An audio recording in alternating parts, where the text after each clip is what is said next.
એ પૂતના એમ કહેવાય મા પાસે આવી, માને મીઠી મીઠી વાતમાં ભોળવવા લાગી. માને કીધું, માં, હું જે બાળકને સ્તનપાન કરાવું એ બાળક કોઈ પણ દિવસ માંદું ન પડે. અને માની નજર ચૂપ કરાવી. જે ઓરડાની અંદર પ્રભુ હતા, પૂતના આવી. જેવા પૂતનાને આવતા જોઈ પ્રભુએ આંખ બંધ કરી દીધી. હવે આંખ શા માટે બંધ કરી?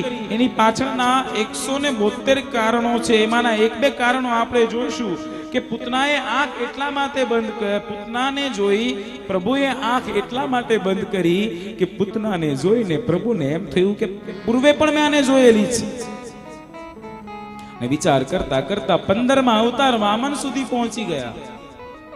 અને ત્યારે ખબર પડી કે આ તો વામન અવતાર લઈ 3 ડગલા જમીન માંગવા ગયો ત્યારે આ તો બલિની દીકરી હતી રત્નમાલા.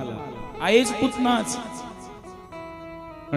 ત્યારે એ રત્નમાલાને એમ થયું, ભગવાનને આવતા જોયા, રત્નમાલાએ એવો વિચાર કર્યો કે આવો મારો દીકરો હોય તો કેટલું સારું. પણ જેવા ભગવાન વામનમાંથી વિરાટ થયા, એ જ રત્નમાલાને એમ થયું કે આને તો ઝેર પાઈને બસ એ જ ભાવનો બદલો લેવા માટે સ્તનપાન કરાવવું એટલે માતૃભાવ, અને સ્તન પર ઝેર ચોપડીને આવવું એટલે વેર ભાવ. આ બે ભાવ લઈને આવી છે. કોઈક સંત કહે એટલા માટે આંખ બંધ કરી કે જ્યારે સમુદ્ર મંથન થયું ત્યારે સમુદ્ર મંથન માંથી વિષ નીકળ્યું. એ વિષ મહાદેવ પી ગયા. એ પ્રભુ, હવે વિષ પીવાનો મારો વારો આવ્યો છે. હું શું વિષ, કઈ રીતે વિષ પીવું, એ વિષને કઈ રીતે હું પાચન કરું? અને ત્યારે એક સંત એમ કહે, ના, એટલા માટે આંખ બંધ ન કરી. પ્રભુએ એટલા માટે આંખ બંધ કરી કે કારણ કે ભગવાનની આંખમાં બ્રહ્મ તેજ હોય, અને બ્રહ્મ તેજ વાળી દ્રષ્ટિ પ્રભુ પૂતનાને આપે તો પૂતનાને પણ બ્રહ્મ જ્ઞાન થાય. એટલા માટે આંખ બંધ કરી. ઘણા બધા વિવિધ કારણો અહીંયા બતાવવામાં આવ્યા. પણ એમ કહેવાય, પૂતનાએ ભગવાનના બાળ સ્વરૂપને પોતાના હાથમાં લીધું, સ્તન મુખમાં આપી સ્તનપાન કરી રહ્યા છે. સ્તનપાન કરતા કરતા કરતા ભગવાન પૂતનાનું રુધિર ચૂસવા લાગ્યા. ભગવાનને ખબર છે આ પૂતના અસત્ય છે, છુપાયેલું નહીં રહે. પૂતનાએ વિકરાળ સ્વરૂપ ધારણ કર્યું. ભગવાન એ પૂતનાના સાથે અંતરિક્ષમાં ઉડવા લાગ્યા. પૂતના કહે, કનૈયા છોડી દે, કનૈયા છોડી દે. ભગવાન કહે, જેને એક વખત પકડું પછી જિંદગી ભર છોડતો નથી. અને એટલું કહેતાની સાથે સ્તનપાન કરતા કરતા પૂતનાનું રુધિર સાથે એનો પ્રાણ ચૂસી પૂતના મૃત્યુ પામી. હવે વિચાર કરે, પૂતનાના શરીરને નાખે ક્યાં? તો મથુરા અને ગોકુળની વચ્ચે મામા કંસનો બગીચો હતો. એ બગીચામાં પૂતનાના શરીરને નાખ્યો. ભયંકર કડાકો થયો. હવે અહીંયા એમ વિચારવામાં આવે, લોકો એમ કહે કે પૂતનાનું શરીર કેટલું મોટું હશે? ભાગવતમાં લખવામાં આવ્યું છે કેતનભાઈ કે પૂતનાનું શરીર 18 કિલોમીટર લાંબુ હતું. કેટલા? 18 કિલોમીટર. અહીંયાથી લઈને વલસાડ સુધી ક્યાંય બાકી ન રહે.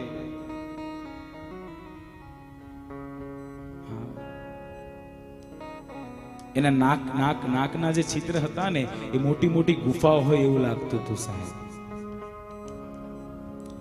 જેના શરીર પર જે સ્તન હતા, એ સ્તન મોટા મોટા પહાડ હોય એવું લાગતું હતું. એના હાથ અને પગ એકબીજાની નદીઓને જોડવા વાળા પુલ હોય એટલા મોટા મોટા હાથ અને પગ હતા. આ ભાગવતમાં પ્રમાણિત વાત છે. આ ખિસ્સા નથી ખાલી કરતો. પણ એ એમ કહેવાય, પૂતનાના શરીર પર પ્રભુ અવિદ્યા સાથે રમી રહ્યા હતા. પણ આ બાજુ પોતાના ઘરે બાળકનો જન્મ થયો એટલે વિશેષ કર ભરવા માટે નંદ બાબા કંસ પાસે ગયા. કંસ પાસે વિશેષ કર ભર્યો. કંસને કર આપીને કીધું, બાબા, મારી ઘરે લાલાનો જન્મ થયો છે. કંસે આશીર્વાદ આપ્યા કે તમારો લાલો 100 વર્ષનો થાય અને એની સર્વ મનોકામના મારો પ્રભુ પૂર્ણ કરે. નંદ બાબાને એમ થયું કે લાવ મારા કઝિન ભાઈ, પિતરાઈ ભાઈ નંદબા વસુદેવ કારાગૃહની અંદર છે, એમને મળતો જાઓ. એમને મળવા માટે ગયા.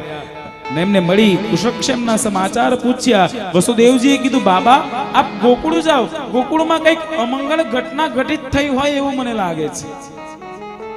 અને આ બાજુ નંદ બાબા ગોકુળમાં આવ્યા. ગોકુળમાં જે બાજુ નંદ બાબા આવી રહ્યા છે આ બાજુ યશોદા નંદરાણી જોઈ છે કે ક્યાં ગયો કનૈયો, લાલો ક્યાં છે. ત્યાં તો થોડી વારમાં વાયુ વેગે આખા એ ગોકુળમાં વાત પ્રસરી ગઈ કે કૃષ્ણ મળતો નથી, લાલો મળતો નથી. અને એમ કહેવાય બધા જ વ્યક્તિ ભગવાનની શોધ કરવા લાગ્યા. એક ગોવાળિયો આવ્યો.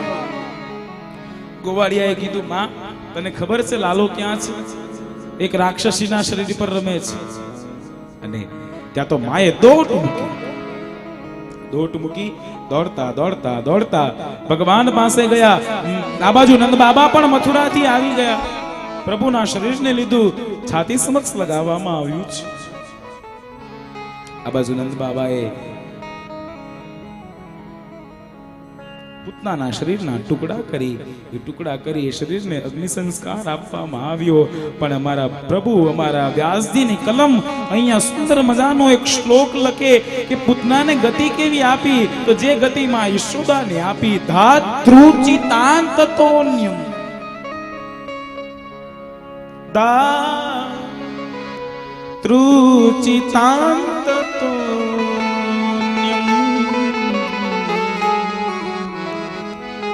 કમ